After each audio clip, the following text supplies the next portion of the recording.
கர்த்தருடைய பரிசுத்த நாமம் மகிமைப்படுவதாக. இன்று மாதத்தின் முதலாவது வாரமாக இருக்கிறபடினால இந்த வாக்குத்தத்த வசனத்தை நாம் எடுத்து வாசிப்போம். யோபு 42வது அதிகாரம் 10வது வசனம். யோபு 42:10. யோபு தன் சிநேகிதருக்காக வேண்டுதல் செய்தபோது கர்த்தர் அவன் சிறையிருப்பை மாற்றினார். யோபுக்கு முன்னிருந்த எல்லாவற்றை பார்க்கிலும் இரட்டத்தனையாய் கர்த்தர் அவனுக்கு தந்தருளினார். ஆமென். இதில் நாம் என்ன வாசிக்கிறோம்னா, யோபு தன் சிநேகிதருக்காக வேண்டுதல் செய்தபோது கர்த்தர் அவனுடைய சிறையிருப்பை மாற்றினார்.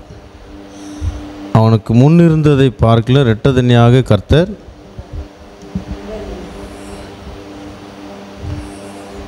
அவனுக்கு தந்தருளினார் என்று நாம் வாசிக்கிறோம் இல்லையா? நாம் எப்பொழுதுமே கேட்ட ஸ்டடி என்னன்னா, யோபு தன் சிநேகிதருக்காக ஜெபித்த போது தான் தேவன் அவர்களுடைய சிறையிருப்பை மாற்றினார், இழந்து போன எல்லாவற்றையும் இரட்டத்தனையாக கொடுத்தார் என்று நாம் கேட்டிருப்போம். நானும் கேட்டது உண்டு.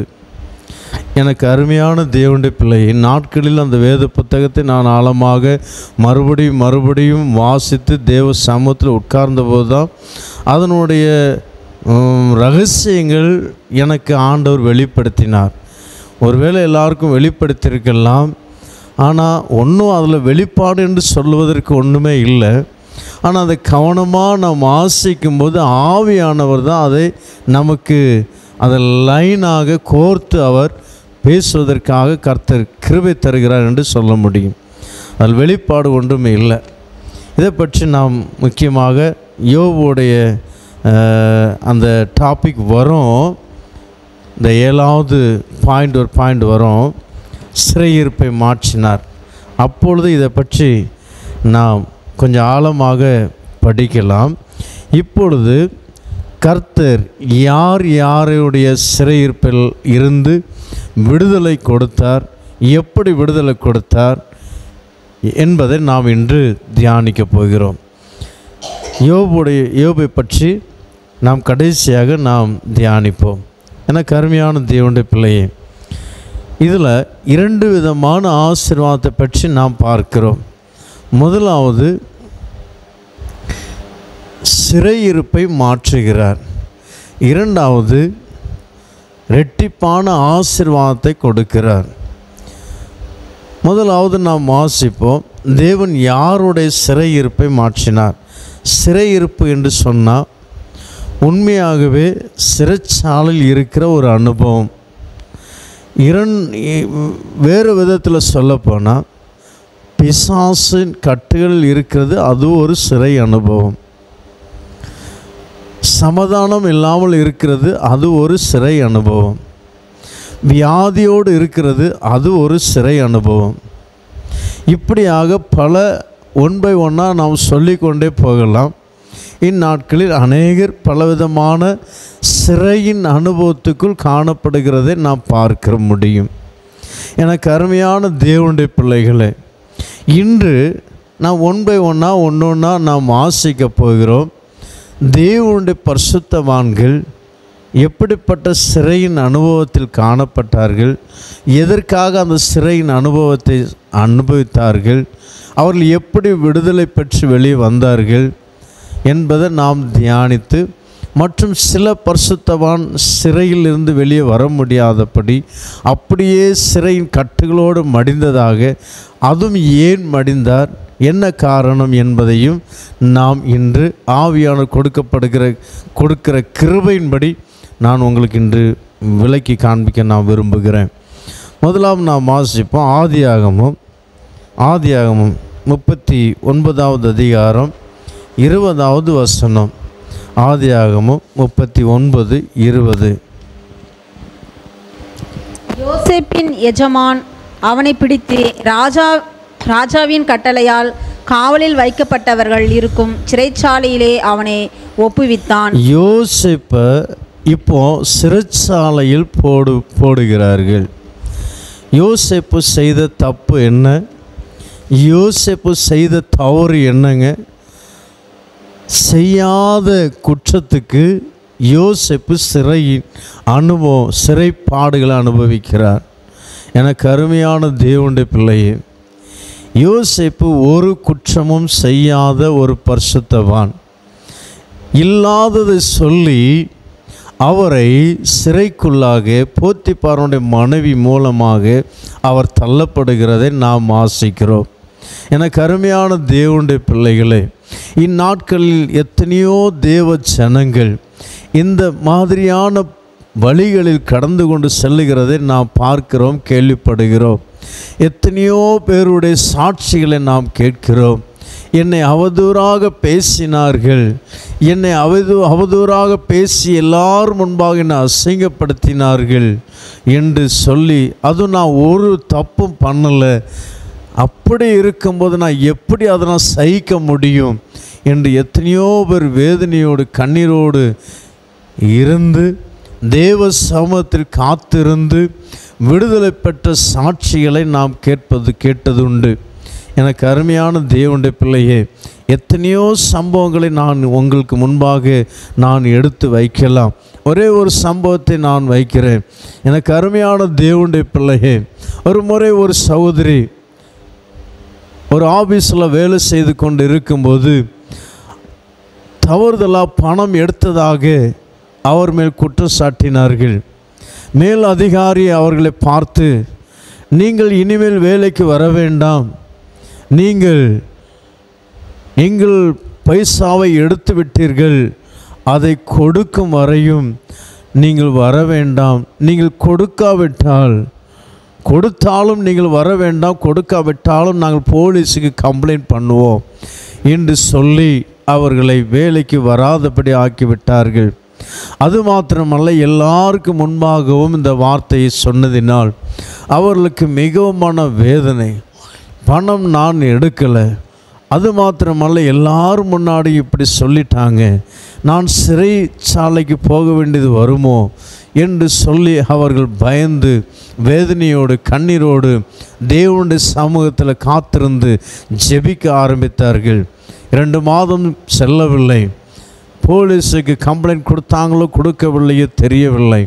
ஆனால் அதே பெரிய ஆபீசர் ஃபோன் போட்டு அந்த சகோதரிகிட்ட சொல்கிறாங்க, சிஸ்டர், மேடம், நீங்கள் கண்டிப்பாக நீங்கள் வேலைக்கு வரணும், நாங்கள் உங்கள் மேலே பழி செலுத்தின பழிக்காக நாங்கள் உங்களிடம் சாரி கேட்குறோம், தயவுசெய்து நீங்கள் 2 மாதம் வராமல் இருந்தால் அந்த சம்பளத்தை நான் உங்களுக்கு கொடுத்துருவோம், நாங்கள் உங்களை அவமானப்படுத்தினதுக்கு அதுக்கும் அந்த சில ஒரு ஃபண்டு நாங்கள் வச்சுருக்கோம், தெரியாமல் நாங்கள் சொல்லிட்டோம், வேறு ஒருத்தர் அதை எடுத்தவர்கள் கையும் களவுமாக பிடிப்பட்டு விட்டார்கள், நாங்கள் உங்களை தவறுதலாக நாங்கள் உங்களை அசிங்கப்படுத்துகிற மன்னிச்சிடுங்க, அவங்களை அவமானப்படுத்துகிற அதுக்கேட்ட ஒரு ஃபண்டும் நாங்கள் வச்சுருக்கிறோம், வாங்கிட்டு போங்க, நீங்கள் நாளைக்கே டியூட்டி ஜாயின்ட் ஆகணும் என்று சொல்லி ஃபோனை வைத்து விட்டார்கள். எனக்கு அருமையான தேவனுடைய பிள்ளையே, இதே போல் எத்தனையோ தேவனுடைய பிள்ளைகளுடைய சாட்சிகளை நாம் கேட்க முடியும். எனக்கு அருமையான தேவனுடைய பிள்ளையே, நீங்கள் சோர்ந்து போகாதீங்க. ஒருவேளை உங்களுடைய வேலைகள் ஸ்தானத்தில் வேலை செய்கிற இடங்களில், ஊழியர் செய்கிற இடங்களில், உங்களுடைய குடும்பத்தில் இவங்களை பொய்யாக சொல்லி உங்களை அவமானப்படுத்த வேண்டும் என்று விரும்புகிறார்களா? நீங்கள் கவலைப்படாதீங்க. யோசேப்பை அப்படி தான் அவமானப்படுத்துவதற்காக போத்திபாரனுடைய மனைவி திட்டம் பண்ணினாள். அவமானப்படுத்தி வாழ்நாள் முழுவதும் அவன் சிறையிலே கிடக்கணும், அவன் வெளியிலே வரக்கூடாது, அவன் சிறைச்சாலையில் இருந்து அவன் அப்படியே சாக வேண்டும் என்று தான் போத்திபாரனுடைய மனைவியினுடைய திட்டமாக இருந்தது. எனக்கு அருமையான தேவனுடைய பிள்ளையே, ஆனால் தேவ திட்டம் என்னவென்றால், அது நாம் சங்கீதம் 105வது சங்கீதத்தில் நாம் யோசேப்பை பற்றி பார்க்கும்போது 105வது சங்கீதம் 18-19வது வசனம் நான் வாசிப்போம். 105:18-19. அவன் கால்களை விலங்கு போட்டு ஒடுக்கினார்கள். அவன் பிராணன் இரும்பில் அடைப்பட்டிருந்தது. கர்த்தர் சொன்ன வார்த்தை நிறைவேறும் அளவும் அவருடைய வசனம் அவனை புடமிட்டது. கர்த்தர் சொன்ன வார்த்தை நிறைவேறும் அளவும் அவருடைய வசனம் அவனை புடமிட்டது என்று பார்க்கிறோம். எனக்கு அருமையான தேவனுடைய பிள்ளையே, உங்களுடைய வாழ்க்கையில் சில சோதனைகள் அனுமதித்திருக்கிறார் என்றால் தேவனுடைய வார்த்தை உங்களை புடமிட்டு பார்க்கும். வெள்ளியை புடமிடுவதற்கு கொகையும், தங்கத்தை பொன்னை புடமிடுவதற்கு அக்கினியும் இருக்கிறது என்று நாம் வேதத்தில் பார்க்கிறோம். எனக்கு அருமையான தேவனுடைய பிள்ளையே, நம்முடைய வாழ்க்கையில் நாம் எப்படி இருக்கிறோம்? எனக்கு அருமையான தேவனுடைய பிள்ளையே, ஒரு மனுஷனுடைய வாழ்க்கையில் சோதனை வரும். ஏன் சோதிக்கிறார் என்றால், யோசேப்புடைய வாழ்க்கையில் ஏன் சோதனை வந்தது? ஏன் சோதனை வந்தது? அவருக்கு தேவன் தரிசனம் கொடுத்திருந்தார். அந்த தரிசனத்தின் படி அவருடைய வாழ்க்கையில் நிறைவேறுவதற்காக யோசேப்புடைய வாழ்க்கையில் ஒரு சோதனை கொடுத்து அவர் எப்படி இருக்கிறார், அவருடைய மனப்பான்மை எப்படி இருக்கிறது என்று பார்க்கும்படியாக தேவன் அவரை சோதித்தார், யோசேப்பை. எனக்கு அருமையான தேவனுடைய பிள்ளையே, 37வது அதிகாரத்தில் நாம் வாசிக்கும் போது யோசேப்பு பெரிய ஒரு தரிசனத்தை பார்க்கிறார். சொப்பனம் பார்க்கிறதாக சொல்லுகிறார். பார்த்ததாக தன்னுடைய சகோதரர்கள் எல்லாரும் பொறாமை கொள்ளுகிறார்கள். தகப்பனோ அதை மனதில் வைத்து கொண்டார் என்று நாம் வாசிக்கிறோம். எனக்கு அருமையான தேவனுடைய பிள்ளையே, அந்த சொப்பனம் நிறைவேறக்கூடாதபடி பிசாசும் பலவிதமான கிரியை செய்வான். தேவனும் என்ன செய்வார் என்றால், எப்படி இருக்கிறோம் என்று நம்மளை சோதித்து பார்ப்பார். எனக்கு அருமையான தேவனுடைய பிள்ளையே, ஆரம்ப நாட்களில் டிபிஎம் சபையில் பணமே இல்லாமல் இருந்தது. எங்கே பார்த்தாலும் கஷ்டமாக இருந்தது. சரியாக ஆகாரம் இல்லாமல் இருந்தார்கள். ஆனால் இப்பொழுதோ தேவன் பணத்தை கொடுத்து சோதிக்கிறார். ஆரம்ப நாட்கள் ஒன்றுமே இல்லாமல் இருந்து தேவன் சோதித்தார். ஆனால் இப்பொழுது பணத்தை செழிப்பாக கொடுத்து சோதிக்கிறார். எனக்கு அருமையான தேவனுடைய பிள்ளையே, யோசேப்புடைய வாழ்க்கையில் தேவன் அந்த போத்திபாரை கொண்டு வந்து சோதித்து பார்த்தார். இவர் எப்படி பரிசுத்தத்தில் உண்மையாக இருக்கிறாரா? யோசேப்பு என்னுடைய தாசனாய் யோசேப்பு பரிசுத்தத்தில் உண்மையாக இருக்கிறாரா என்று தேவன் சோதித்து பார்த்தார். எனக்கு அருமையான தேவனுடைய பிள்ளையே, ஆனால் அந்த இடத்தில் தேவ மனிதனாகி யோசேப்பு ஜெயம் எடுத்தார். எனக்கு அருமையான தேவனுடைய பிள்ளையே, அந்த இடத்தை விட்டு ஓடியே போயிட்டார். எனக்கு அருமையான தேவனுடைய பிள்ளை, சங்கீதம் 1வது சங்கீதத்தில் 1வது வசனத்தை நாம் வாசிக்கும் போது அதில் ஒரு வார்த்தை சொல்லப்பட்டிருக்கும்.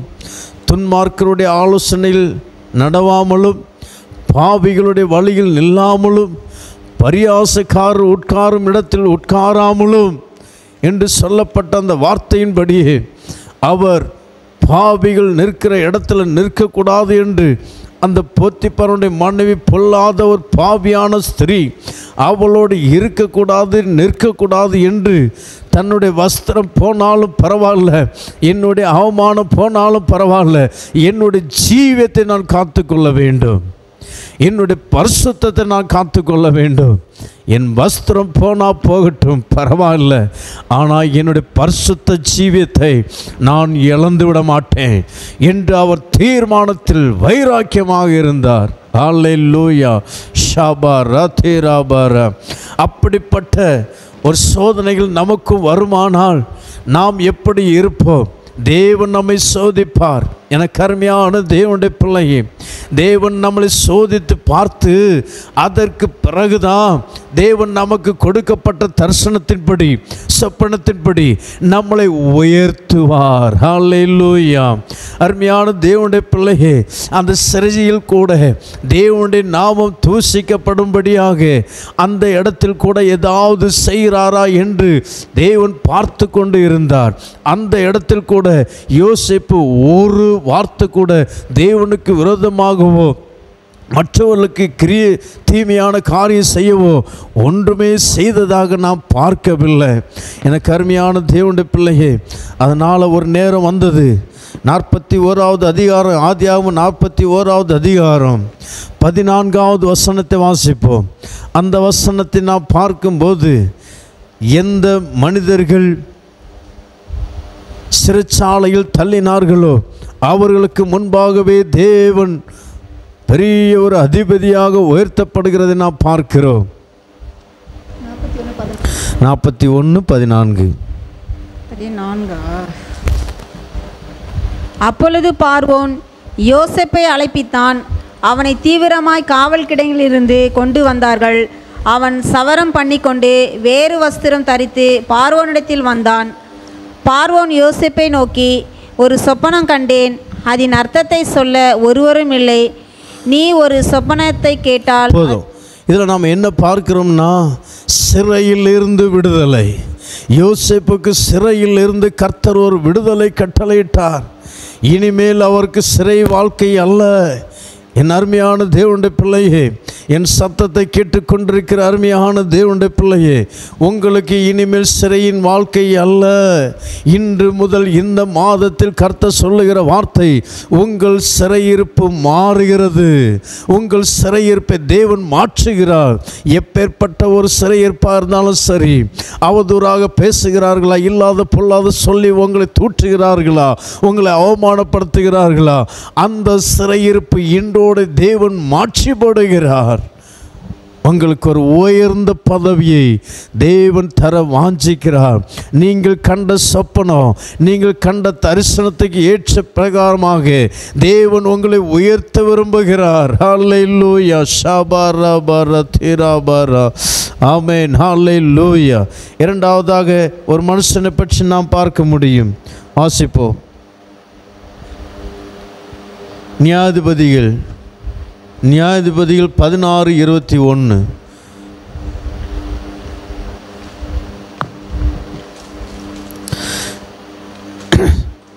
நியாயாதிபதிகள் 16வது அதிகாரம் 21வது வசனம். பெலிஸ்தர் அவனை பிடித்து அவன் கண்களை பிடுங்கி அவனை காசாவுக்கு கொண்டு போய் அவனுக்கு 2 வெண்கல விலங்கு போட்டு சிறைச்சாலையிலே மாவரைத்து கொண்டிருக்க வைத்தார்கள். போதும். இதில் ஒரு பரிதபிக்கப்பட்ட ஒரு நிலவரமாக இருக்கிற ஒரு மனுஷனை நாம் பார்க்கிறோம். இவரும் தேவனுக்காக ஒரு பிரதிஷ்டை பண்ணப்பட்ட ஒரு தேவ மனிதன் சிம்சோன். சிம்சோனை பற்றி நாம் எல்லாருக்குமே தெரியும். இவர் தேவனால் அழைக்கப்பட்ட ஒரு மனிதன், தேவனால் தெரிந்து கொள்ளப்பட்ட ஒரு மனிதன். தம்முடைய ஜனங்களை சத்துருடைய கரத்திலிருந்து மீட்டு ரட்சிப்பதற்காக தெரிந்து கொள்ளப்பட்ட ஒரு தேவ மனிதன். ஆனால் இவருடைய வாழ்க்கையில் தேவன் ஒரு சோதனையை கட்டளையிட்டார். தேளிலாலே அனுமதித்தார். எனக்கு அருமையான தேவனுடைய பிள்ளையே, தேளிலால் மூலமாக சிம்சனுடைய ஜீவியம் எப்படி இருக்கிறது, அவர் பிரதிஷ்டையில் உண்மையுள்ளவராக இருக்கிறாரா என்று பார்க்கும்படி எனக்கு அருமையான தேவனுடைய பிள்ளையே, தேவனே அனுமதிக்கிறார். சில நேரங்களில் இவரை பார்க்கும்போது பாருங்கள், இவருடைய கண்கள் பிடுங்கப்பட்டவராக, தலைமயிர் கத்தரிக்கப்பட்டவராக, விலங்கு போடப்பட்டவராக, சிறைச்சாலையில் மாவு அரைத்து கொண்டு இருக்கிறதை சத்துருக்கள் வேடிக்கை பார்த்து சிரித்து பரியாசம் பண்ணி கொண்டு இருக்கிறதை நாம் பார்க்கிறோம். எனக்கு அருமையான தேவனுடைய பிள்ளையே, இந்நாட்களில் அநேக தேவனுடைய ஜனங்கள் இப்படிப்பட்ட ஒரு நிலவரத்துக்குள் காணப்படுகிறதை நாம் பார்க்கிறோம். எனக்கு அருமையான தேவனுடைய பிள்ளையே, இந்த கண்கள் பிடுங்கப்படுகிறது. சத்துருடைய வேலையை கண்ணை பிடுங்கி போடுகிறதா முத வேலை. கண்ணு தாங்க தரிசனம், கண்ணு தான் தரிசனம். எனக்கு அருமையான தேவனுடைய பிள்ளையே, நம்முடைய வாழ்க்கையில் அநேக தரிசனங்களை தேவன் கொடுக்கிறார், அநேக சொப்பனங்களை தேவன் கொடுக்கிறார்.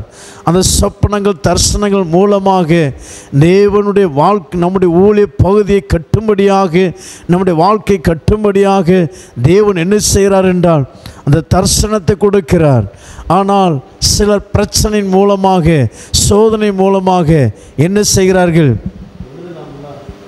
எழுதலாம்ல, என்ன செய்கிறார்கள் என்றால் அவனுடைய தூர தரிசனமே இல்லை. தரிசனம் இல்லாதனால தான் ஜனங்கள் சீர்கெட்டு போகிறார்கள். தரிசனம் இல்லாதபடினால ஜனங்கள் சீர்கெட்டு போகப்படுகிறார்கள். எனக்கு அருமையான தேவனுடைய பிள்ளையே, எப்பேற்பட்ட இந்த உலகத்தில் நாம் இருக்கிறோம் தெரியுமாங்க? அநேக ஜனங்களுடைய கண்கள் பிடுங்கப்பட்ட நிலவரத்தில் இருக்கிறது. சின்ன ஒரு சோதனை வந்தால் அவங்க முறுமுறுக்கிறாங்க, வேதனைப்படுறாங்க. ஏன்? தரிசனம் போயிடுச்சு, தரிசனம் இல்லை.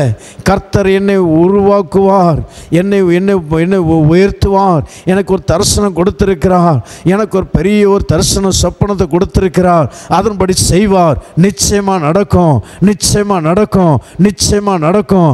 அதற்காகவே கர்த்தர் என்னை புடமிடுகிறார் என்று நாம் புரிந்து கொள்வோமானால் நாம் சோதனை நேரத்தில் முறுமுறுக்க மாட்டோம், நாம் பிரச்சனை நேரத்தில் முறுமுறுக்க மாட்டோம், பிரச்சனை நேரத்தில் கண்ணீர் விட மாட்டோம். எனக்கு அருமையான தேவனுடைய பிள்ளையே, யோசேப்புடைய வாழ்க்கையில் எத்தனை சோதனைகள் வந்தது. ஒவ்வொரு சோதனைகளிலும் அவர் கண்ணீர் விட்டு ஆண்டவருக்கு விரோதமாக முறுமுறுத்ததாக நாம் பார்க்கவே முடியல. தன்னுடைய சகோதரனிடம் மாத்திரம்தான் கெஞ்சி கேட்கிறார், கெஞ்சி கேட்கிறதை பார்க்கிறார். கெஞ்சி கேட்கிறதை மாத்திரம் 42வது அதிகாரத்தில் நாம் வாசிக்க முடியும். எனக்கு அருமையான தேவனுடைய பிள்ளையே, அதுவும் அந்த நேரத்தில் கோபப்படலை, சகோதரர்கள் கோபப்படலை, அடிப்படி சண்டை போடலை. எனக்கு அருமையான தேவனுடைய பிள்ளையே, கெஞ்சி கேட்குறாரு, என்னை விட்டுருப்பா, என்னை விட்டுரு, என்னை ஒன்றும் செய்யாத, நான் போயிடுறேன், நான் அப்பா வீட்டுக்கு அப்பாக்கிட்டே நான் போயிடுறேன்ப்பா, இந்த சாப்பாடை நீ வச்சிக்க, அப்படி கொஞ்சம் கெஞ்சி கேட்குறாரு. எனக்கு அருமையான தேவனுடைய பிள்ளையே, அந்த கெஞ்சி கேட்குறதையும் தன்னுடைய சகோதரர்கள் அற்பமாக எண்ணினார்கள். எனக்கு அருமையான தேவனுடைய பிள்ளையே, இந்நாட்கள் பிரச்சனை வந்துச்சுன்னா நாம் என்ன செய்கிறோம்? தாழ்ந்து கெஞ்சி கேட்குறோமா? என்னை ஒன்றும் செய்யாதப்பா, என்னை கஷ்டப்படுத்தாதப்பா, என்னை துன்பப்படுத்தாதப்பா, என் மனதை வேதனடிக்காதப்பா, தயவு செய்து பொறுமையாக இருங்கப்பா அப்படி நான் சொல்கிறோமா? நாமளும் 4 வார்த்தை பேசுகிறோம், நாமளும் அவரை காயப்படுத்துகிற மாதிரி பேசுகிறோம், நிந்திக்கிற மாதிரி பேசுகிறோம், அவர் கோபப்படுற மாதிரி பேசுகிறோம். ஏன்? தரிசனம் இல்லை, தரிசனம் இழந்துருச்சு, தரிசனம் இழந்துருச்சு, தரிசனம் போயிடுச்சு. யோசேப்புக்கு தரிசனம் இருந்தபடினால தான் அவர் கேட்குறாரு, என் தரிசனம், எனக்கு ஒரு தரிசனம் உண்டு, எனக்கு ஒரு தரிசனம் உண்டு, நான் எப்படியாவது உயருவேன், கர்த்தர் எப்படியாவது உயர்த்துவார், என்னை மேன்மையான இடத்துக்கு கொண்டு வருவார். அப்பா விட்டுருப்பா விட்டுரு, அதை மனசில் வச்சுட்டு விட்டுருப்பா விட்டுருப்பா விட்டுருப்பா விட்டுருப்பான்னு கெஞ்சுறாரு. எனக்கு அருமையான தேவனுடைய பிள்ளை, இந்த தரிசனம் மாத்திரம் இருக்குமானா? எனக்கு அருமையான தேவனுடைய பிள்ளை, பொதுவுடன் ஒரு பெரிய ஒரு தொழிலதிபர் எனக்கு தெரியும். அவர் சொல்லுவார், எல்லாரையும் பார்த்து, சார் கொடுத்துருங்க சார். அவர் பணம் யாருக்காவது, அவர் செங்கல் சோலையில் வச்சிருக்கிறார், செங்கல் சோலை நடத்துகிறவர், அவர்கிட்ட செங்கல் வாங்கிட்டு போவாங்க. 2 நாள் ஆகும், பணம் ஆயிரும், வர தாமதம் ஆயிரும். 3ஆம் நாள் அவர் ஃபோன் போட்டு கேட்பார், என் முன்னாடி கேட்க நான் பார்த்துருக்கிறேன். அவர் தாழ்மையாக கேட்பார், சார் பணம் என்ன வரல சார், கொடுத்துருங்க சார், கொடுத்துருங்க சார். பெரிய ஒரு மனுஷன், ஏன்னா அவருக்கு இன்னும் பெரிய தரிசனம் இருக்குது. மகனுக்கு இன்னும் பெரிய ஒரு ஆஸ்பத்திரி கட்டணும், பெரிய மருத்துவமனை கட்டணும், என் தொழில் இன்னும் பெருசாக மாறணும், பெரிய தரிசனம். கெஞ்சி கேட்குற ஒரு அனுபவம், தாழ்ந்து போகிற ஒரு அனுபவம். ஏன் நாட்கள் இல்லை? தரிசனம் போயிடுச்சு. சிம்சோன் இப்பொழுது பாருங்கள், கட்டப்பட்டவராக, கண்ணு பிடுங்கப்பட்டவராக, அவருக்குள்ளே இருந்த கோபம், என்ன கோபம் வருது இப்போ? என்ன கோபம் தெரியுமாங்க? இவர்களோடு கூட என்னை நீர் அழித்து போடும். நான் செத்தாலும் சாகிறேன், நான் பரவாயில்ல, இவரை கூட நானும் சாகிறேன். அப்படி எத்தனை பேருங்க குடும்பத்தில் பார்க்குறோம் பிரச்சனை, சண்டை. ஏன்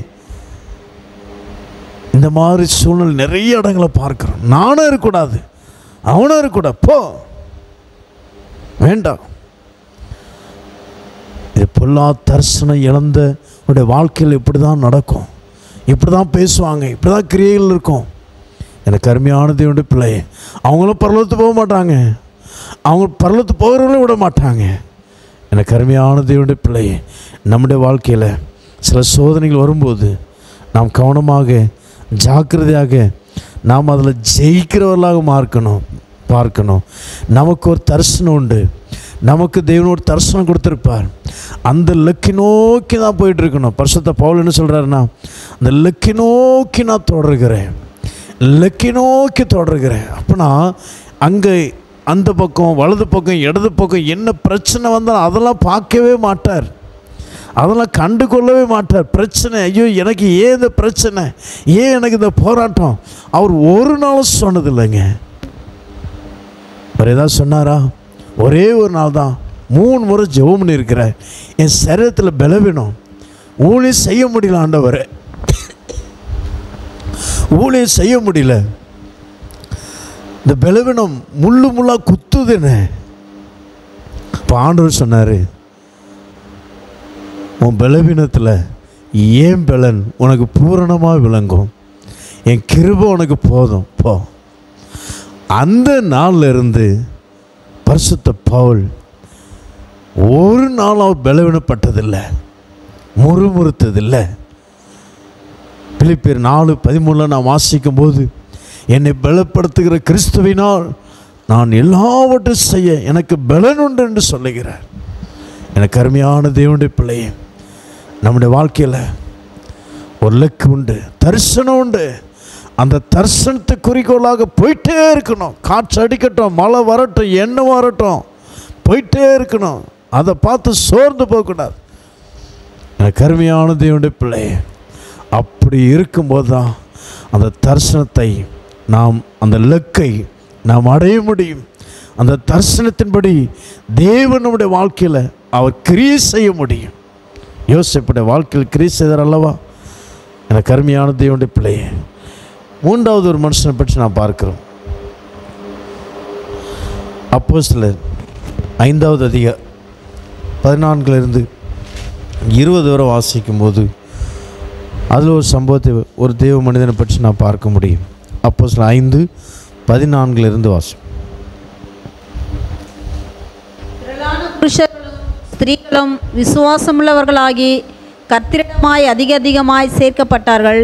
பிணியாளிகளை படுக்கைகளின் மேலும் கட்டிலிகளின் மேலும் கிடத்தி பேதுரு நடந்து போகையில் அவனுடைய நிழலாகிலும் அவர்களில் சிலர் மேல் படும்படிக்கு அவர்களை வெளியே வீடுகளில் கொண்டு வந்து வைத்தார்கள்.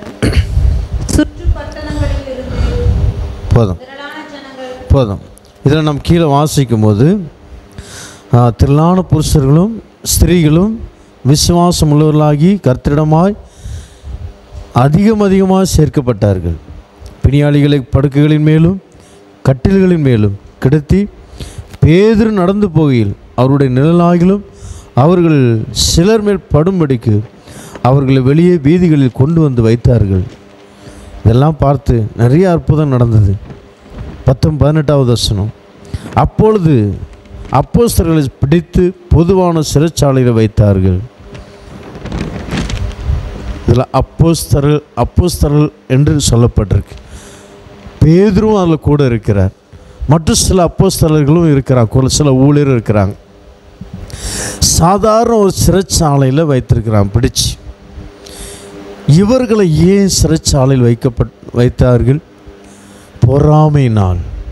பொறாமையினால் நாம் அதில் வாசிக்கும்போது 17வது அதிகாரம், அப்பொழுது பிரதான ஆசாரியனும் அவனுடனே கூட இருந்த சதுசேயர் சமயத்தார் அனைவரும் எழும்பி பொறாமையினால் நிறைந்து என்று நாம் பார்க்கிறோம். எனக்கு அருமையான தேவனுடைய பிள்ளை, பொறாமையினால் உங்களை சிறையில் போட்டிருக்காங்களா?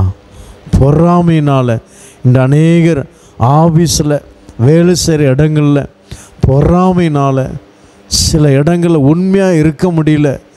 நான் லஞ்சம் வாங்காதனால என்னை மோசமான என்னை பொறாமையினால் பெரிய ஆஃபீஸருக்கு சொல்லி கம்ப்ளைண்ட் பண்ணி என்னை அப்படி இப்படிமாக வேலையே இல்லாமல் ஆக்கிட்டாங்க. கவலைப்படுறீங்களா? இன்னும் ப்ரொமோஷனை தரலையா உங்களுக்கு? கவலைப்படாதீங்க, கர்த்தர் பெரிய காரியம் செய்வாருங்க. எனக்கு அருமையான தேவனுடைய பிள்ளையே, ஆனால் உங்களுடைய தரிசனம் மாத்திரம் முன்னாடி அப்படியே இருக்கணும். கர்த்தர் உங்களுக்கு எதை வெளிப்படுத்தினாரோ, என்ன வார்த்தை உங்களுக்கு சொன்னாரோ அதன்படி அவர் நிச்சயமாக செய்வார். வானமோ பூமி ஒளிந்து போனாலும் என் வார்த்தையோ ஒளிந்து போவதில்லை என்று அவர் சொல்லியிருக்கிறாருங்க. நிச்சயமாக அவர் சொன்ன தேவன் செய்வார். ஆனால் உங்களுடைய இலக்கை நோக்கி மாத்திரம் போயிட்டே இருங்க. யார் பொறாமையினால் உங்களை என்ன செய்தாலும் சரி, கவலைப்படாதீங்க. பேதுரு கவலையே படலை. சிறைச்சாலையில் ஒன்று போட்டாங்க. நைட்டு இரவு நேரத்தில் தேவதூதர் வந்தார். தேவதூதன் வந்து கதவை திறந்து போ, தேவாலயத்தில் போய் பிரசங்கம் பண்ணு, தேவாலயத்தில் போய் பிரசங்கம் பண்ணு. எனக்கு அருமையான தேவனுடைய பிள்ளையே, மறுபடி பிரசங்கம் பண்ணுறாங்க. ஒரு விடுதலை. எனக்கு அருமையான தேவனுடைய பிள்ளையே, ஒரு நாள் வரும் தேவதூதர்களை கொண்டு உங்களை விடுவிப்பாருங்க.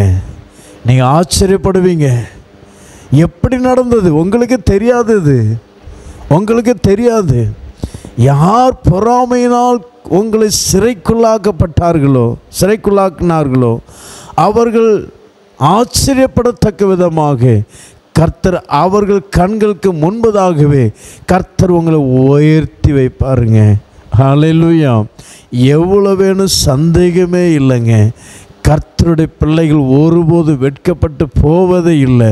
எனக்கு அருமையான தேவனுடைய பிள்ளையே, மறுபடியும் ஒரு சம்பவத்தை நான் வாசிக்க போகிறோம். அப்போஸ்தலர் 12வது அதிகாரம் 12வது அதிகாரத்தில் கூட பேதுரு இதில் பார்க்குறோம். பேதுரு 12வது அதிகாரம் 9வது வசனம் 5ஆம் வசனத்திலேருந்து 9ஆம் வசனம் வரை வாசிக்கும்போது அதில் ஒரு சம்பவத்தை நான் பார்க்க முடியும்.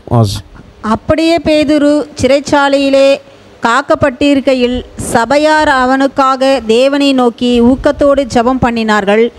ஏரோது அவனை வெளியே கொண்டு வரும்படி குறித்திருந்த நாளுக்கு முந்தின நாள் ராத்திரியிலே பேதுரு 2 சங்கிலிகளினாலே கட்டப்பட்டு 2 சேவகர் நடுவே நித்திரை பண்ணி கொண்டிருந்தான். காவற்காரரும் கதவுக்கு முன்னிருந்து சிறைச்சாலையை காத்து கொண்டிருந்தார்கள். அப்பொழுது கர்த்தருடைய தூதன் அங்கே வந்து நின்றான். அறையிலே வெளிச்சம் பிரகாசித்தது. அவன் பேதுருவை விழாவிலே தட்டி, சீக்கிரமாய் எழுந்திரு என்று அவனை எழுப்பினான். உடனே சங்கிலிகள் அவன் கைகளில் இருந்து விழுந்தது. தூதன் அவனை நோக்கி, போதும். இதில் நான் பார்க்குறோம், நாம் 5வது அதிகாரத்தில் பார்த்தோம், பேதுருவை சாதாரண ஒரு சிறையில் தான் வச்சாங்க. சாதாரண ஒரு சிறை, பொதுவான சிறைச்சாலை என்று எழுதப்பட்டிருக்கிறது.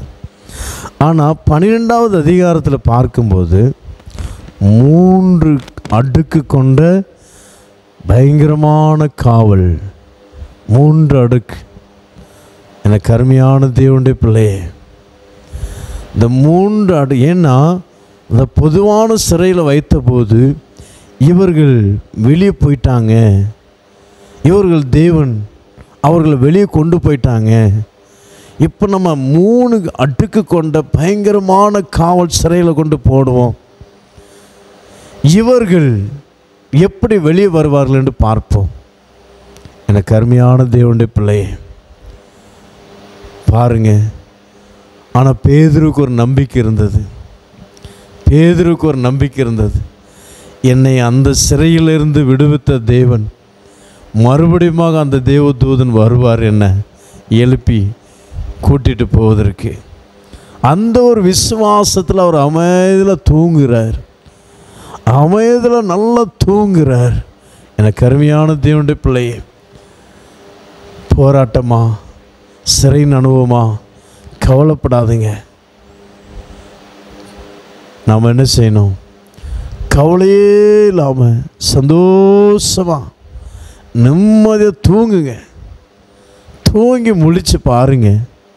ஒரு இடத்துல ஒரு சம்பவம், ஒரு பாஸ்டர் சொன்ன சாட்சி. பாஸ்டர் துரை அவருடைய மெசேஜெலாம் நான் கேட்டிருக்கிறேன். அவர் என்ன சொன்னார்னா, ஒரு முறை இந்த டிபி ஸ்தாபனத்தில் பெரிய ஒரு கலவரம் வந்துருச்சு. என்ன கலவரம்னா, சிலோன் பெந்தைகோஸ்தல் சபை அப்படி என்ற பெயர் அந்நாட்கள் காணப்பட்டது. அப்போ நிறைய ஜனங்க ஒன்று கூடி சிலோன் பெந்தைகோஸ்தல் சபை இங்கே எப்படி வைக்கலாம், எல்லா விசுவாசிகளும் பயங்கரமாக அவங்களுக்குள்ள பெரிய பிரச்சனை, எங்கெங்கெல்லாம் சபை இருக்கோ எல்லா இடமும் பிரச்சனை வந்துருச்சு. முக்கியமாக தமிழ்நாட்டில் இப்போ சீஃப் பாஸ்டராக இருந்த ஒரு பேர், ஏதோ ஒரு பேர் சொன்னாங்க, அவனுக்கு ஞாபகம் இல்லை. அந்த பாஸ்டர் பயங்கர பாரம், என்ன செய்வது? ஆவியானவர் சொன்னாராம், நீ போய் தூங்கு. ஆண்டவர், நான் எப்படியப்பா நான் தூங்குறது, என்ன சரி நாளைக்கு பிரச்சனை, அவங்க பேசுவாருன்னு இருக்காங்க, நான் என்ன சொல்லுவது, என்ன சொல்ல, பிரச்சனை ஒன்றும் இல்லை, நீ போய் தூங்கு, நாளைக்கு நான் பேசுகிறேன், நீ போய் தூங்கு போ. சில நேரங்களில் ஒன்றுமே புரியலை, இப்படி நினச்சி கவலைப்பட்டு கொண்டிருக்கிறீங்களா? நிம்மதியாக தூங்கி முழிங்க, கர்த்தர் பார்த்து கொள்வாருங்க. ஆண்டவர், நான் என்ன செய்கிறது, ஒன்றுமே புரியலையே, போய் தூங்கு. 3 முறை சொன்னாராம் தேவ ஆவியானவர். போய் நல்லா தூங்கிட்டார். அதிகாலையில் 4 மணிக்கு எழும்பிட்டார். எழும்பி ஸ்தோத்திரம் பண்ணார். உடனே ஆண்டவர்கிட்ட கேட்குறேன், ஆண்டவர் என்னப்பா சொல்ல, ஜனங்களாம் வருவாங்களே. இப்போ சொன்னாராம், த பெண்டேகோஸ்டல் மிஷன், தி பெண்டேகோஸ்டல் சபை அப்படின்ட்டு நீ பேர் மாற்றிடு அப்படின்னாராம். த பெண்டேகோஸ்டல் மிஷன். இப்போ அதில் இருந்து இந்தியா முழுவதும் தி பெந்தைகோஸ்தல் சபை, பெந்தைகோஸ்தல் ஜெப வீடு, இங்கிலீஷில் டி பெண்டேகோஸ்டல் சர்ச் அப்படின்னு சொல்லுவாங்க. ஆனால் ஒவ்வொரு தேசத்திலும் அதே போல் சிலோனில் பார்க்க போனால் அதே பேரில் தான் இப்போவுமே இருக்குது, சிலோன் பெந்தைகோஸ்தல் சபை. அதே போல் அமெரிக்காவில் போனீங்கன்னா ஒவ்வொரு தேசத்துக்கும் அவங்களுடைய பெயர்லாம் கொஞ்சம் வித்தியாசமாக வச்சுருக்கிறாங்க. அந்த தேசத்தின் கல்ச்சர் கணக்குப்படி வச்சுருக்கிறாங்க. சரி, அது அவங்களுடைய நடத்து. இப்போ என்ன பிரச்சனைனாலும் சரி, நாம் என்ன செய்யணும், கவலைப்பட்டு சிந்திச்சு கவலைப்பட்டு நான் ஒன்றும் செய்ய போகிறது இல்லைங்க. கர்த்தருடைய சமூகத்தில் வச்சுட்டு நீ என்ன செய்யணும்னா, நிம்மதி ஆண்டவரே நீங்கள் பார்த்துடப்பா, நீங்கள் பார்த்துடும், கர்த்தர் பார்த்துக்கொள்வார், அவர் பார்த்துக்கிடன்னு சொல்லி நீங்கள் தூங்கி பாருங்கள். கர்த்தர் பெரிய ஒரு ரட்சிப்பை உங்களுக்கு கொடுப்பார், பெரிய ஒரு சமாதானத்தை கொடுப்பார், பெரிய ஒரு இளைப்பாதலை கொடுப்பார், பெரிய ஒரு வெற்றியை நிச்சயம் கொடுப்பாருங்க. முடியாது, பிரச்சனையாக இருக்குது, ஒன்றுமே முடியலை, அதுக்காக நீங்கள் கவலைப்பட வேண்டிய அவசியமே இல்லை. கர்த்தரோட சமம். ஏன்னா பேதுரு ஏன் தூங்கினார் தெரியுமாங்க? ஏன்னா முதலாவது ஒரு முறை சிறைச்சாலையில் போடும்போது அவர் என்னை விடுவித்தார். எத்தனையோ அற்புதம் உங்களுடைய வாழ்க்கையில் செய்யலையா? அதை ஏன் நீங்கள் மறந்து போகிறீங்க? எத்தனையோ அற்புதம் உங்களுடைய வாழ்க்கையில் செய்யலையாங்க, நம்ம ஏன் கவலைப்படணும்? அதான் பேதுருடைய இது. ஏன் கவலைப்படணும்? எத்தனை அற்புதம் என்னுடைய வாழ்க்கையில் செய்திருக்கிறார்லவா? எனக்கு அருமையான தேவனுடைய பிள்ளையே, ஒவ்வொரு அற்புதத்தை சொல்லுங்கள் அப்படின்னா உங்களுக்கு நாட்களும் போதாது, நேரமும் போதாது. அவ்வளோ நன்மைகள் கர்த்தர் செய்திருக்கிறார். ஆனால் இப்பொழுது போய்கொண்டிருக்கிற சின்ன பிரச்சனையை வச்சு நாம் கவலைப்பட்டு ஐயோ என்ன ஆகுமோ அப்படியே புலம்பிகிட்டு இருக்கிறோம். நம்ம எனக்கு அருமையான தேவனுடைய பிள்ளையே, இந்த புலம்பெல்லாம் விட்டுட்டு தேவனுடைய சமுதாயம் நிம்மதிய பரிசுத்த பேதுரு கவலையெல்லாம் வச்சுட்டு தூங்க வேண்டிய நேரத்தில் நல்லா தூங்க.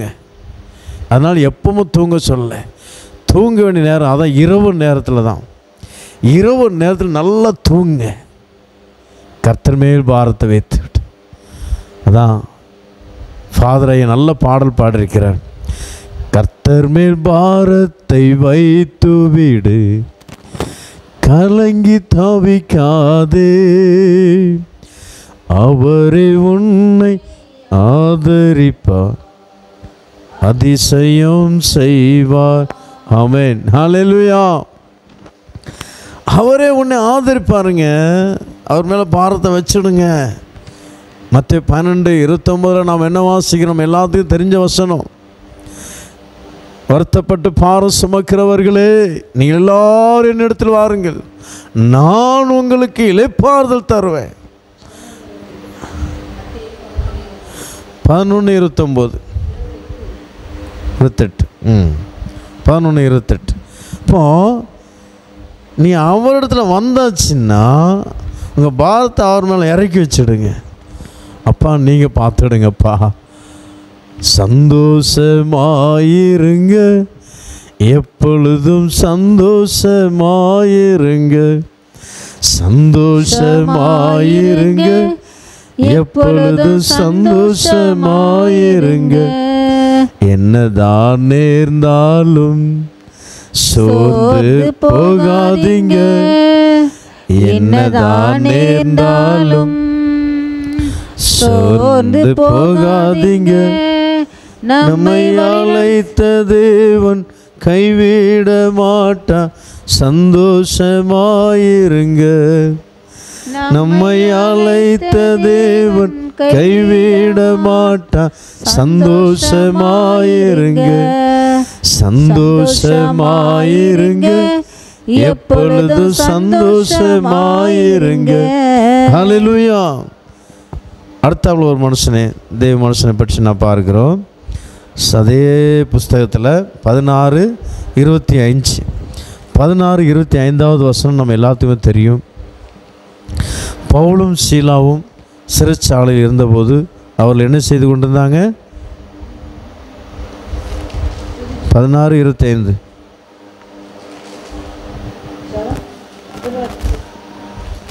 நடுராத்திரியிலே பவுலும் ஷீலாவும் ஜெபம் பண்ணி தேவனை துதித்து பாடினார்கள். காவலில் வைக்கப்பட்டவர்கள் அதை கேட்டுக்கொண்டிருந்தார்கள். சடிதியிலே சிறைச்சாலையின் அஸ்திபாரங்கள் அசையும்படியாக பூமி மிகவும் அதிர்ந்தது. உடனே கதவுகள் எல்லாம் திறவுண்டது.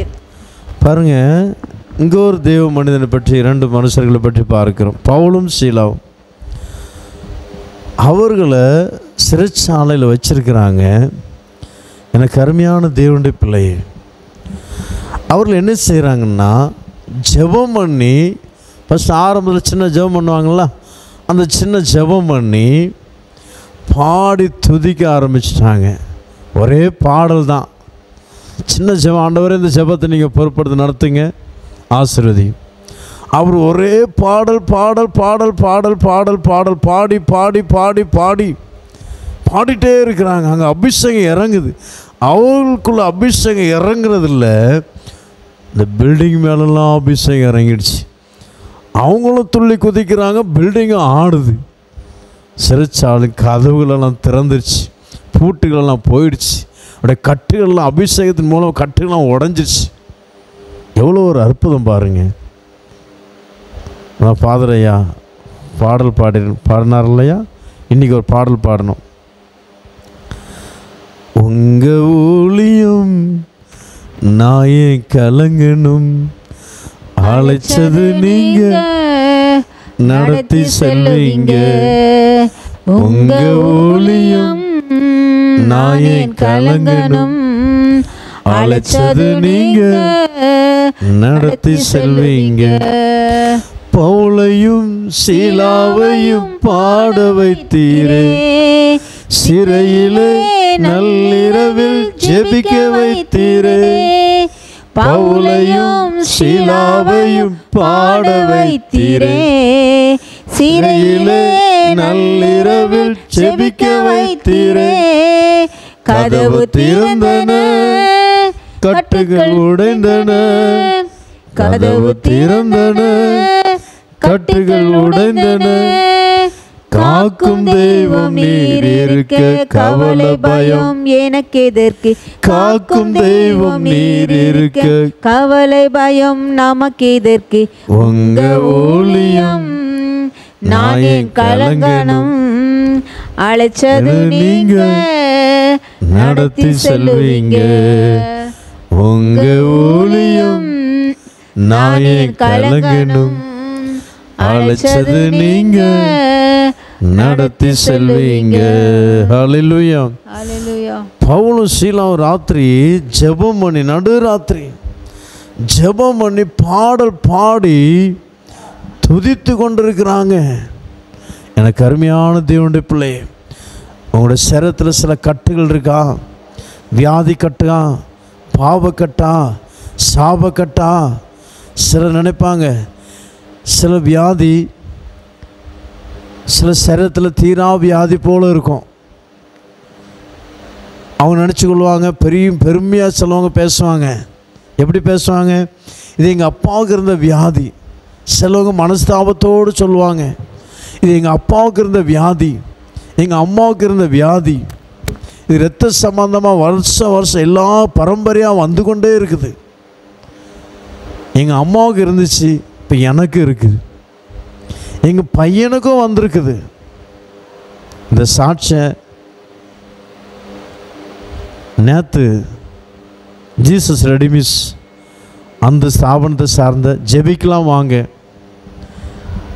அந்த நிகழ்ச்சியில் நான் கேட்ட சாட்சி. 30 வருஷமாக ஆஸ்மா அவங்க அம்மாவுக்கு இருந்திருக்கு. ஒரு பெண் சொல்கிறாங்க, அவங்க பையனுக்கும் இருக்குது. இப்போது பையனுக்கு எத்தனை வயசுன்னு சொல்லலை, ஆனால் அவங்களுக்கு 30 வருஷமாக கஷ்டப்பட்டுருக்கிறாங்க.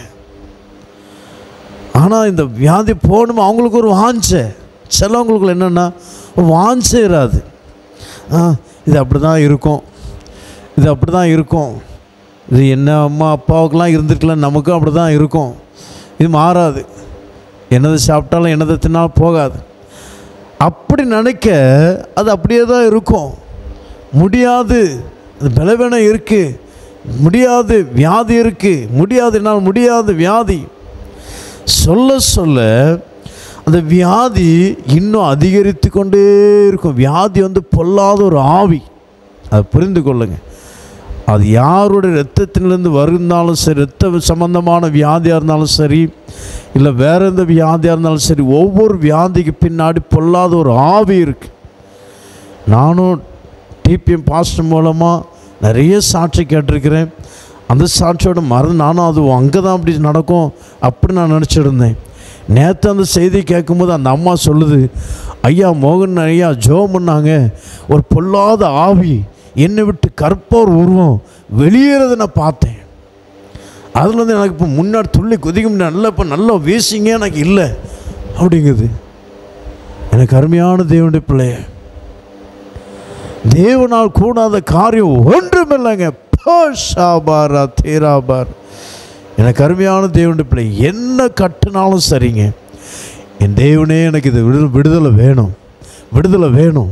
ஒரு போராட்டத்தோடு ஒரு வாஞ்ச நடு ராத்திரி நேரத்தில் இரவு முழுவதும் அவருடைய சமூகத்தில் சின்ன ஜெபம் ஜெபித்து நீங்கள் பாடல் பாடி ஆண்டுடைய நாமத்தை மகிமைப்படுத்தி பாருங்கள். பாடலா பாடிக்கொண்டே இருங்க. ஒரு அபிஷேகம் இறங்கும் உங்களுக்குள். ஆண்டு கொண்டிருக்கிற பொல்லாத வியாதியின் வல்லமை, பிசாசின் கட்டுகள் அப்படியே வெளியேறும். அபிஷேகத்துக்கு முன்பதாக வியாதிகள் அப்படியே பறந்து போகும், பலவீன கட்டுகள் உடைந்து போகும். எப்படி பவுலும் சீலாவும் பாடி துதித்த போது கட்டுகள் உடைக்கப்பட்டதோ, சிறைச்சாலை கதவுகள் திறக்கப்பட்டதோ, அதே போல் உங்களுடைய வாழ்க்கையில் நடக்கும். எனக்கு அருமையான தேவனுடைய பிள்ளையே, கட்டுகள் உடைந்துருச்சுன்னா வழி திறக்கும், ஆசீர்வாதமான வழிகள் திறக்கும். எதுவரை நம்முடைய சரீரத்தில் கட்டுகள் பலவீனங்கள் இருக்கிறதோ கதவு திறக்கப்படாதுங்க. வழிகள் கிடைக்காது, வழி அடப்பட்டதாகவே இருக்கும். எங்கே போனாலும் அடப்பட்டிருக்கிறது, ஒரு வழி இல்லையே, ஒரு வழி இல்லையே.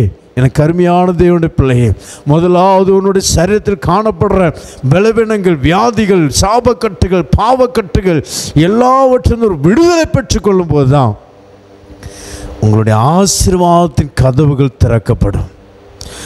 ஆசீர்வாதத்தின் கதவுகள். எனக்கு அருமையான தேவனுடைய பிள்ளையே, பவுலும் சீலாவும் செபித்து பாடல் பாடி ஆண்டவர் துதிக்கும் போது அபிஷேகம் இறங்கினது. அவருடைய சரீரத்தில் காணப்பட செயினை வச்சு, சங்கிலி வச்சு கட்டி போட்டிருக்கிறான். அந்த கட்டுகள் உடைந்தது, சிறைச்சாலை கதவுகள் திறந்தது, வெளியே தாராளமாக வராங்க. எனக்கு அருமையான தேவனுடைய பிள்ளையே, உங்களுடைய வாழ்க்கையில் சில கட்டுகள் இருக்கலாம், பலவீன கட்டுகள் இருக்கலாம், வியாதி கட்டு இருக்கலாம், சாப கட்டுகள் இருக்கலாம். எந்த கட்டுகள் இருந்தாலும் சரி, எனக்கு அருமையான தேவனுடைய பிள்ளையே, அந்த கட்டை தேவன் இன்று உடைத்து போட தேவன் விரும்புகிறார். ஹல்லேலூயா. நீ விசுவாசத்தோடு ஆண்டோட சமூகத்தில் பாடல் பாடி துதிக்க துதிக்க இன்று அவர் விடுதலை கொடுக்க விரும்புகிறாருங்க. எனக்கு ஒரு விடுதலை வேணும், எனக்கு ஒரு வாஞ்சை, உங்களுக்கு ஒரு வாஞ்சை இருக்கணும். அந்த பலவீனத்தை பற்றி என்னால் முடியாது என்று சொல்லுகிற வார்த்தையே பொல்லாத ஒரு ஆவி. முடியாது, என்னால் முடியாது, முடியாது, முடியாது. எனக்கு அருமையான தேவனுடைய பிள்ளை, நல்ல வார்த்தை. நம்ம ஒரு தேவனுடைய பிள்ளைங்க, நாம் தேவனுடைய பிள்ளைங்க, தேவனால் அபிஷேகப்பட்ட பிள்ளைங்க.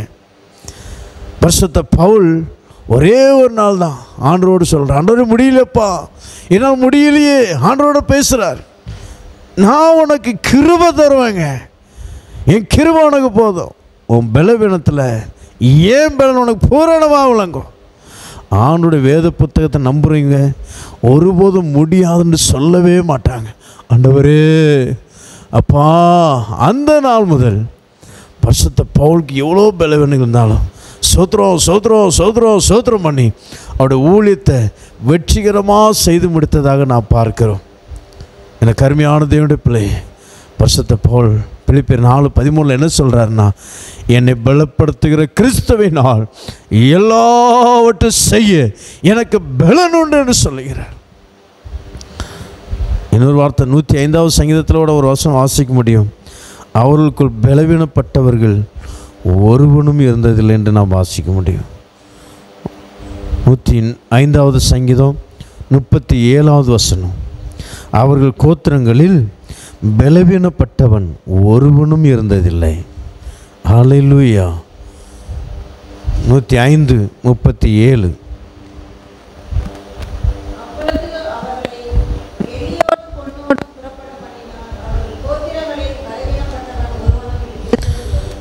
அவர்கள் கோத்திரங்களில் பலவீனப்பட்டவர்கள் ஒருவனும் இருந்ததில்லைங்க. நாம் அவருடைய பிள்ளைங்க, நாம் ஆவிக்குரிய இஸ்ரவேலர்கள், நாம் அபிஷேகப்பட்ட தேவனுடைய பிள்ளைங்க. பழைய ஏற்பாட்டு பரிசுத்தவான்களோட புதிய ஏற்பாட்டு பரிசுத்தவான்களுக்கு அதிக மகிமை உண்டு. எனக்கு அருமையான தேவனுடைய பிள்ளையே, தேவனுடைய பிள்ளைகள் ஒருபோதும் பலவீனமாக இருக்க முடியாது, முடியாது போ. எனக்கு அருமையான தேவனுடைய பிள்ளையே, ஓகே செய்கிறேன், முடியும், என்னால் முடியும், என்னால் முடியும், என்னால் முடியும், என்னால் முடியும். நீங்கள் சொல்லி சொல்ல சொல்ல சொல்ல அந்த பலவீனம் அப்படியே ஓடியே போங்க.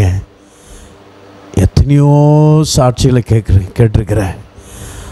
இந்த கருமையான தேவனுடைய பிள்ளை, இந்த கட்டுகள் உடையும் போது தான் வழிவாசல், அற்புதமான வழிவாசல் கர்த்தர், ஆச்சரியப்படத்தக்க விதமான வழிவாசலை கர்த்தர் திறப்பார்.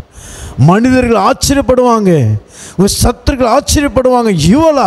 இவனா எப்படி இங்கே வந்தா, எப்படி இதை செய்தாங்க, எப்படி இவர்கள் இதை செய்தாங்க, எப்படி இங்கே வந்தாங்க, எப்படி இவர்கள் உயர்த்தப்பட்டார்கள்.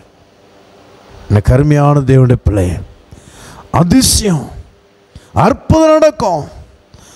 இந்த கருமையான தேவனுடைய முதல்ல கட்டுகள் மாறணும். பலவீனமே இல்லாத ஒரு சந்ததியாக நாம் மாறணும், ஆண்டோட பிள்ளையாக மாறணும்.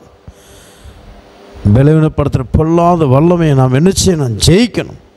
ஆமென், ஹல்லேலூயா. இப்போ அடுத்தாப்புல நாம் யோபு பற்றி வாசிக்க போகிறோம். யோபு 42:10. பரிசுத்தவானாகி யோபு பற்றி நாம் தியானிப்போம். கொஞ்ச நேரம் தியானிச்சுட்டு, யோபு தன் சிநேகிதருக்காக வேண்டுதல் செய்தபோது கர்த்தர் அவன் சிறையிருப்பை மாற்றினார். யோபுக்கு முன்னிருந்த எல்லாவற்றை பார்க்கிலும் இரண்டத்தனையாய் கர்த்தர் அவனுக்கு தந்தருளினார். இதில் நாம் என்ன பார்க்கிறோம்னா, யோபு தன் சிநேகிதருக்காக வேண்டுதல் செய்தபோது அவருடைய சிறையிருப்பை மாற்றினார். அவனுக்கு முன்னிருந்ததை பார்க்கிலும் இரண்டத்தனையாக கர்த்தர் அவனுக்கு தந்தருளினார் என்று பார்க்கிறோம். எனக்கு அருமையான தேவனுடைய பிள்ளையே, இந்த வார்த்தை எல்லாரும் கேட்டிருப்பாங்க. யோபு தன் சிநேகிதருக்காக ஜெபித்ததுனால தான் அவனுடைய சிறையிருப்பை மாற்றினார் என்று நிறையவருடைய பிரசங்கத்தை நானும் கேட்டிருக்கிறேன். ஆனால் நான் ஆவியில் நிறைந்து முழங்கால் படிட்டு இந்த வேத புத்தகத்தை வாசிக்கும்போது எனக்கு அதில் ஒரு சில ரகசியத்தை ஆண்டவர் வெளிப்படுத்தி கொடுத்தார். ரகசியம் ஒன்றுமே இல்லை, அது மறைவாக இருக்கிறத ஆண்டவர் வெளிப்படுத்தி கொடுத்தார். அல்லேலூயா. வேறு ஒன்றுமே இல்லை. எல்லாம் ஆழமாக 2 தடவை 3 தடவை 10 முறை படிக்கும்போது அது அப்படி எல்லாருக்கும் புரிந்து கொள்கிறது. ஒன்றுமே ரகசியம்னு ஒன்று சொல்கிறதுக்கு ஒன்றுமே இல்லை. ஆமென். நான் பெருமை பாராட்டு ஒன்றுமே இல்லை. அப்போ என்ன, ஏன் தன்னுடைய சிநேகிதருக்காக ஜெபிக்க வேண்டிய சூழ்நிலை வந்தது? எப்படி ஜெபம் பண்ணார்? எதற்காக, ஏன் ஜெபம் பண்ணார் சிநேகிதருக்காக? நான் புரிந்து இதில் முதலாவது, தன்னுடைய வாழ்க்கையில் 7000 ஆடுகளை நஷ்டமாக்குறார், நஷ்டப்பட்டு போகிறார். 3000 ஒட்டகம் நஷ்டமடையுது, அழிந்து போகுது. 500 ஏர் மாடுகள், 500 கழுதைகள் எல்லாம் சாகுது. 3 குமார்த்திகள், 7 குமார்கள் எல்லாம் சாகுறாங்க. அது மாத்திரமல்ல, தன்னுடைய சரீரத்தில் வியாதி. அது மாத்திரமல்ல, கொடுக்கப்பட்ட துணையும் தூசிக்கிறாங்க, சாவுன்னு சொல்லிட்டாங்க. அந்த வர தேவனை தூசிக்கவே செய்யலை. தேவனை அவற்றை குறையும் சொல்லலை. ஆனால் மறுபடி 3 சிநேகிதர்கள் வராங்க. 3 சிநேகிதர்கள் வந்து, நீ பாவம் பண்ணியிருப்பா, நீ என்ன அநியாயம் பண்ணினியோ, அதனால தான் உனக்கு இந்த வேதனை, அதனால தான் உனக்கு எல்லாமே நஷ்டமாகி போச்சு, அதனால தான் உனக்கு சரீரத்தில் வியாதி, உன்னுடைய பாவத்தினால தான், உன்னுடைய அக்கிரமத்தினால தான், அப்படின்னு என்னென்னமோ இல்லாத புல்லாக சொல்லி இன்னும் எரியிற புண்ணில் தீய பெட்ரோல் ஊற்றினா எப்படி இருக்கும், அந்த மாதிரி அவங்க பேசுகிறாங்க. எனக்கு அருமையான தேவனுடைய பிள்ளையே, அப்பொழுதுதான் யோபு பக்தன் ஒரே ஒரு வார்த்தை சொல்கிறாரு. நிறைய வார்த்தை சொல்கிறாரு. நான் 27வது அதிகாரத்தில் ஒரு வார்த்தை சொல்லுவார் பாருங்கள். 27வது அதிகாரத்தில் தேவனை பற்றி ஒரு வார்த்தை சொல்லுவார். ஏன்னா தேவனை பற்றி அறிகிற அறிவு அப்போ கொஞ்சம் மங்கலாகுது. அதுக்கு முன்னாடி நல்லா தான் அறிந்திருந்தார். அப்போ அந்த சூழ்நிலை நிமித்தம் அவரை பற்றி அறிந்திருந்த அறிவு கொஞ்சம் மங்கலாகுது. வாசி 27வது அதிகாரம் 1லேருந்து 5 வரை வாசி. யோபு பின்னும் தன் பிரசங்க வாக்கியத்தை தொடர்ந்து சொன்னது, என் சுவாசம் என்னில் தேவன் தந்த ஆவி நாசியிலும் இருக்கும் மட்டும் என் உதடுகள் தீமையை சொல்வதும் இல்லை, என் நாக்கு கபடு பேசுவதும் இல்லை என்று என் நியாயத்தை தள்ளிவிடுகிற தேவனும் என் ஆத்துமாவை கசப்பாக்குகிற சர்வ வல்லவருமானவருடைய ஜீவனை கொண்டு சொல்லுகிறேன். நீங்கள் பேசுகிறது நீதி என்று நான். என் நியாயத்தை தள்ளிவிடுகிற தேவனும் என் ஆத்துமாவை கசப்பாக்குகிற சர்வ வல்லவருமான ஜீவனை, சர்வ வல்லவர் அவர் என் நியாயத்தை தள்ளிவிடுகிறவர். தேவனை பற்றி என்ன சொல்கிறார்? கர்த்தர் நியாயத்தை தள்ளிவிடுகிற தேவன். அப்புறம் என்ன அர்த்தம்? அநியாயம் பண்ணுகிறவர். அவரின் ஆத்மாவுக்கு கசப்பை கட்டளையிட்டார் என்று தேவனை பற்றி இந்த நிறைய காரியம் சொல்கிறான். இந்த வார்த்தை எனக்கு அது கொஞ்சம் மனசு கஷ்டமாக இருந்தது. ஏன் சொல்கிறேன்னா, இதான் சூழ்நிலை. அதுக்கு முன்னாடி எவ்வளோ பாடுகள், எவ்வளோ கஷ்டங்கள், ஒன்றும் சொல்லலை. ஆனால் தன்னுடைய சிநேகிதர்கள் வந்து பேசும்போது இப்படிப்பட்ட வார்த்தை சொல்ல வேண்டிய சூழ்நிலை வந்துச்சு. அதுக்கு பிறகு 37, 38 ஆவியா தேவனே அவளோடு வந்து பேசுகிறார். 38வது அதிகாரமோ 39வது அதிகாரமோ தேவன் யோபோடு பேசுகிற ஒரு அதிகாரம்.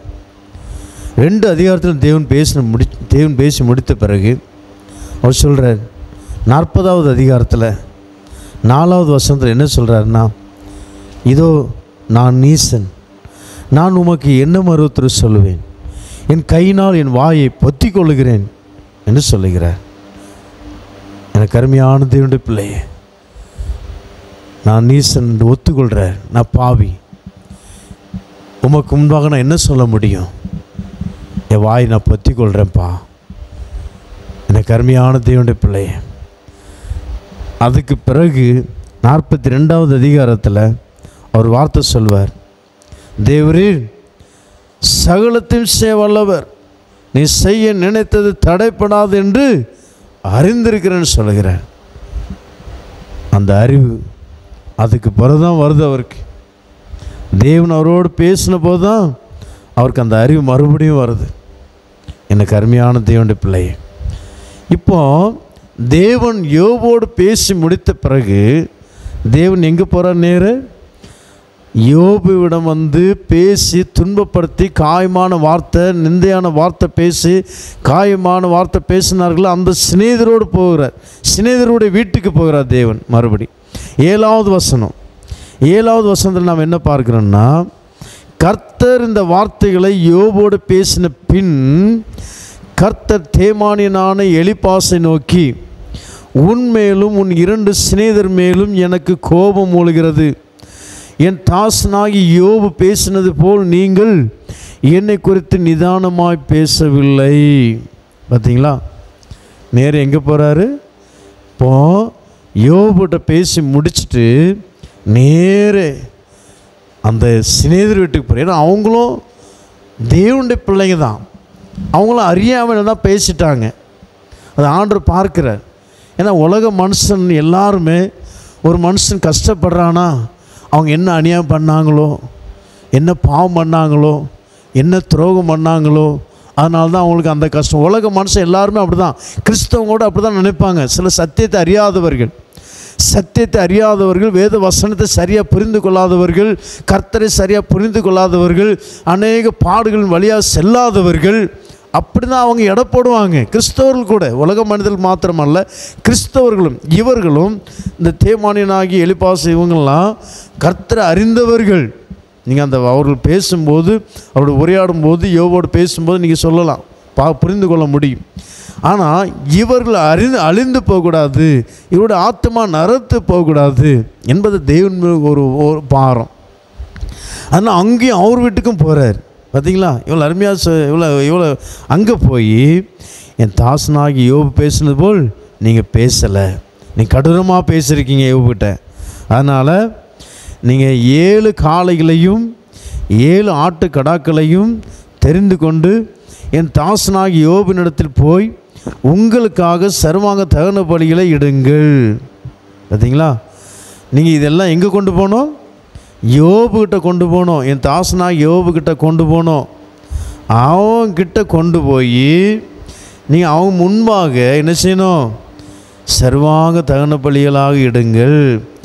அப்பொழுது என் தாசனாகி யோபும் உங்களுக்காக வேண்டுதல் செய்வான், நான் அவன் முகத்தை பார்த்து உங்களை உங்கள் புத்தியினத்துக்கு தக்கதாக நடத்தாதிருப்பேன். என் தாசனாகி யோபு பேசினது போல் நீங்கள் என்னை குறித்து நிதானமாய் பேசவில்லை என்றார். பார்த்தீங்களா, என்னென்னா யோபுகிட்ட பேசினதற்காக அவர்களை பயங்கரமாக தண்டிக்கணும்னு தான் தேவன் வந்திருக்கிறார். ஏன்னா யோபு ஒரு தேவ மனுஷன்.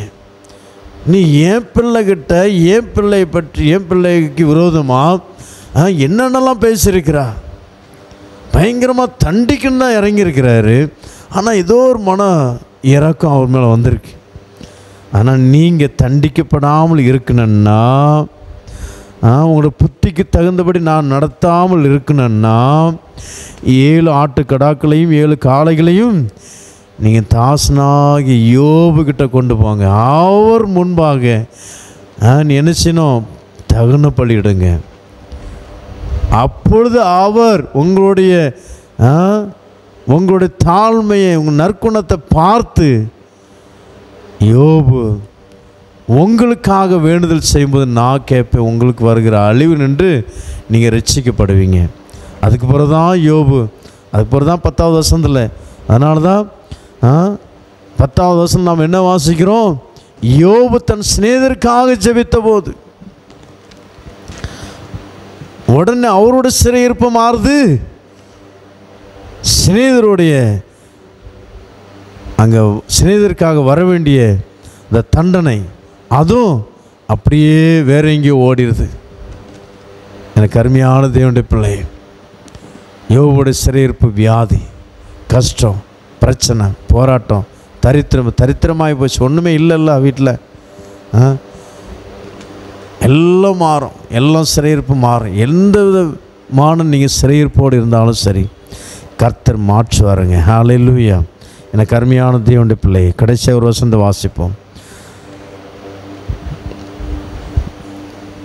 யோபுடைய சிறையிருப்பை மாற்றின தேவன் நம்முடைய சிறையிருப்பை மாற்றுவார். ஏசாயா 42:6-7 நாம் என்ன வாசிக்கிறோம்? தேவன் நம்மை ஏன் தெரிந்து கொண்டார் தெரியுமா? தேவன் நம்மை தெரிந்து கொண்ட காரணம் என்ன? 42:6-7 அது நாம் நீர் குருடருடைய கண்களை திறக்கவும், கட்டுண்டவர்களை காவலில் இருந்தும் இருளில் இருக்கிறவர்களை சிறைச்சாலையிலும் இருந்து விடுவிக்கவும், கர்த்தராகிய நான் நீதியின்படி உம்மை அழைத்து உம்முடைய கையை பிடித்து உம்மை தற்காத்து உம்மை ஜனத்திற்கு உடன்படிக்கையாகவும் ஜாதிகளுக்கு ஒளியாகவும் வைக்கிறேன். போதும் பாருங்க, தேவன் நம்மளை அழைத்த நோக்கம் என்ன? இப்போ நம்மளை அழைச்சிருக்கிறார். இருளில் இருக்கிற ஜனங்களை விடுவிக்கணும், கட்டுகளில் இருக்கிறவர்களை விடுவிக்கணும். பாவக்கட்டுகள், சாபக்கட்டுகள் எத்தனையோ ஜனங்க இருக்கிறாங்க.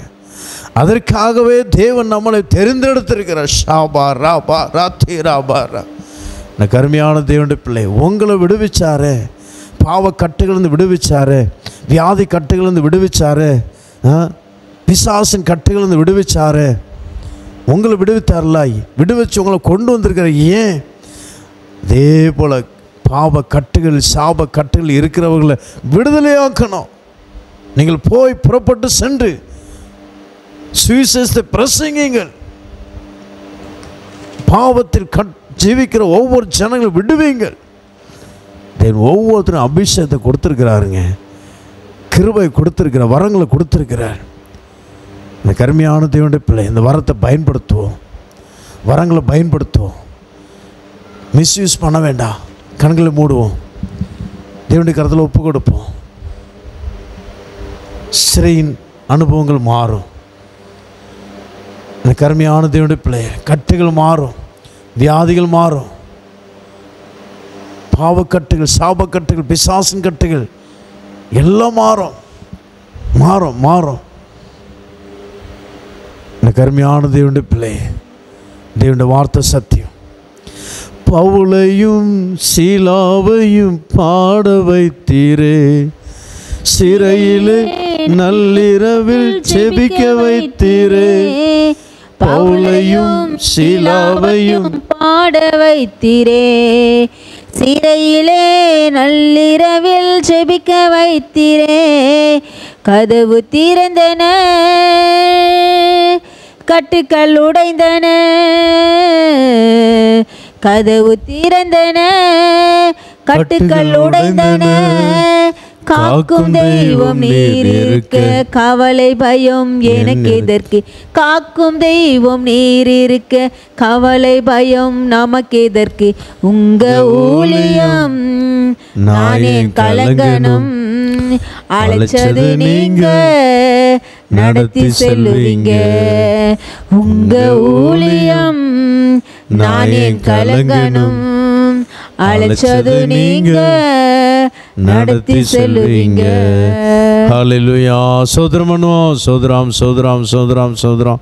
இந்த ஆரம்பம் முதல் முடிவர தேவ பிரசன்னம் நம்மளோடு கூட இருந்து தேவன் பொறுப்படுத்தி நடத்தினா சோதரம் பண்ணுவோம். சோதராம் சோதராம் சோதராம் சோதராம்.